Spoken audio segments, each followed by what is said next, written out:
இவன் எனக்கு ஈக்குவலான ஆளா? ராஸ்கல் கொலை பண்ணிடுவே உன்னை. வாக்கிங் வரியா?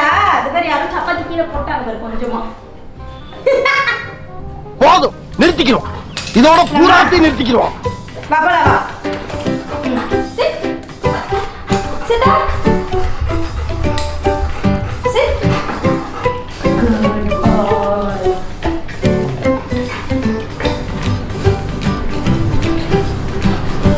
போலாமா? தலைவர் வெயிட்டிங்லயே இருக்காரு. ஹாய் பா.